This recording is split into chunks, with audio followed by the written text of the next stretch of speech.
I'm Keshav Garg, and I'm currently an intern at Maulana Azad Medical College, Delhi, and I've secured an All India rank of 6 in NEET PG 2023. I entered MAMC in 2017, and the life has completely changed since then. And सबसे important मेरे लिए मेरी पूरी journey में मेरे friends रहे हैं जो कि हर टाइम पे मेरे साथ थे। वो ही मुझे बताते रहते कि कब कैसे करना है और कैसे पढ़ना है, वो सब भी मतलब उनको देख के ही सीखा है मैंने। एंड सेकेंड ईयर में मैंने प्री फाउंडेशन कोर्स ज्वाइन किया था डैम्स का, जिसमें इवनिंग क्लासेस होती थी 5 to 9 PM, तो वीक डेज़ में वो क्लासेस होती थी। तो सेकेंड ईयर में वो फर्स्ट ईयर और सेकेंड ईयर का सिलेबस कराते थे। तो उसी टाइम पे जब डैम्स की क्लास होती थी पैथ की, तो उसी टाइम पे मैं मैम थे वहाँ पर डॉक्टर दीक्षा, तो उनसे ही मतलब सीखने को मिला था कि कैसे बुक पढ़नी होती है। उन्होंने सिखाया था कि कैसे रॉबिन्स पढ़नी है, like Robbins should be read by everyone. तो थर्ड ईयर में डैम्स के थर्ड ईयर और फाइनल ईयर के सब्जेक्ट्स ख़त्म हो गए थे, एंड थर्ड ईयर के एंड पे एक full set of notes ready थे कि अब ये करना है। तो ये बहुत ज़्यादा इंपॉर्टेंट है क्योंकि फाइनल ईयर में स्टैंडर्ड बुक्स पढ़ना बहुत ज़रूरी है। एक तो गैनॉम फर्स्ट ईयर में, रॉबिन सेकेंड ईयर में, और फाइनल ईयर की स्टैंडर्ड बुक्स पढ़ना ज़रूरी है। वो कंटेंट के लिए ज़रूरी नहीं है, बट कॉन्सेप्ट बिल्डिंग के लिए बहुत ज़्यादा ज़रूरी है, क्योंकि अब रिसेंट टाइम्स में क्लिनिकल विग्नेट्स काफ़ी आने लगे हैं। तो अगर वो सॉल्व करने तो उसके लिए कॉन्सेप्ट स्ट्रॉन्ग होने चाहिए, जिसके लिए स्टैंडर्ड बुक्स पढ़ना बहुत ज़रूरी है। उसके बाद मैंने नीट PG 2023 के लिए अपनी प्रिपरेशन इंटर्नशिप में स्टार्ट की थी। एंड मैंने एक ये गलती की थी कि मैं बुक से बहुत ज़्यादा कंटेंट अपने नोट्स में ऐड कर रहा था। मेरे पास कुछ डिफाइंड नोट्स नहीं थे जो जिससे मैं प्रिपेयर कर सकूँ, सब बहुत ज़्यादा था। तो इसलिए मैंने इंटर्नशिप के स्टार्ट से ही प्रीवियस ईयर वाला डैम्स विजुअल ट्रीट देखना शुरू किया था, और उनको मैं अपने बेस नोट्स बना के फिर अपने मेन नोट्स से जो मुझे इंपॉर्टेंट पॉइंट्स लगते थे वो मैं DBT में ऐड करता था, और साथ में प्रीवियस ईयर क्वेश्चंस उसमें ऐड कर लेता था। क्योंकि हमें अपना कंटेंट इतना रखना है कि हम लास्ट के 10 डेज़ में वो पूरा का पूरा एक बार पूरा रिवाइज़ कर सकें।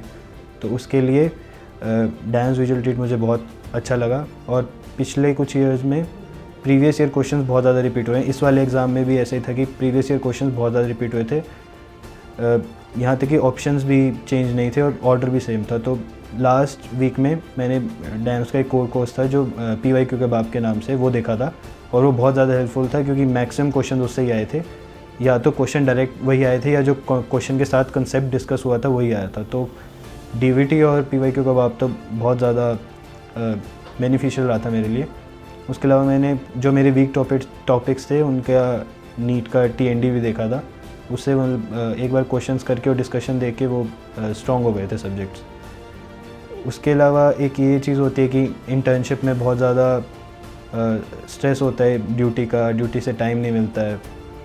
बीच में ऐसा लगता है कि मैं प्रिपरेशन क्यों कर रहा हूँ। तो उसके लिए मैंने ये किया था कि मैं अपना ये फ़िक्स रखता था कि हर रोज़ एटलीस्ट 2 घंटे पढ़ना है, कैसे भी टाइम निकालना है, 2 घंटे पढ़ना है।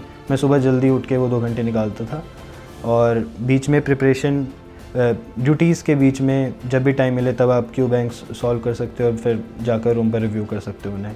एक डैम्स एक्सक्लूसिव क्लब और एक जो चीज़ थी वो मुझे बहुत ज़्यादा अच्छी लगी कि कभी भी कोई भी डाउट हो, कभी कोई भी प्रॉब्लम, तो आप फेसबुक वाले डैम्स एक्सक्लूसिव क्लब पे डालो और साथ ही आपकी क्वेरी सॉल्व हो सकती है। इसके अलावा जब भी क्लासेस में जाते थे तो डैम्स का जो स्टाफ था वो भी बहुत ज़्यादा सपोर्टिंग था। जब भी कोई दिक्कत होती थी, कोई भी मॉड्यूल्स वगैरह चाहिए होते थे, तो हमेशा प्रोएक्टिव रहते थे वो।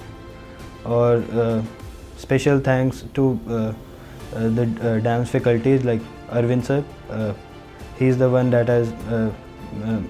One who has made me love medicine, and Sumer sir and Dipti ma'am who were always there to motivate us, and their lectures were also very good, and Sandeep sir also who made the anatomy very easy for us. And for the future upcoming aspirants, I would like to say that discipline and motivation are the main things that you need. अपना एक proper schedule बनाओगे तो discipline अपने आप आ जाएगा, और आपके पास एक कोई बड़ा गोल होना चाहिए कि जब भी आपको लगे कि अब और नहीं करना या नहीं हो रहा है, तो उस गोल को देखकर आप मोटिवेट हो पाओ और बूस्टअप हो पाओ। मेरे साथ जैसे इंटर्नशिप में जब भी होता था कि और नहीं हो रहा है या कुछ लोग आते थे, तो एक तो मतलब घर वालों से उस टाइम पे बात करनी चाहिए। पेरेंट्स मेरे भैया बहुत हेल्प करते थे मेरी इसमें। जब भी मुझे कोई दिक्कत होती थी तो उनको कॉल कर लेता था। और सुमेश सर और दीप्ति मैम भी बीच बीच में यूट्यूब पर आकर मोटिवेट करते रहते हैं, तो जब भी मुझे ऐसा लगता था तो मैं उनकी वो वाली वीडियोस देख लेता था या सुमेश सर या दीप्ति मैम के पॉडकास्ट सुन लेता था, तो वो भी काफ़ी हेल्पफुल थे मेरे लिए। And at last I would like to say we are in it to win it.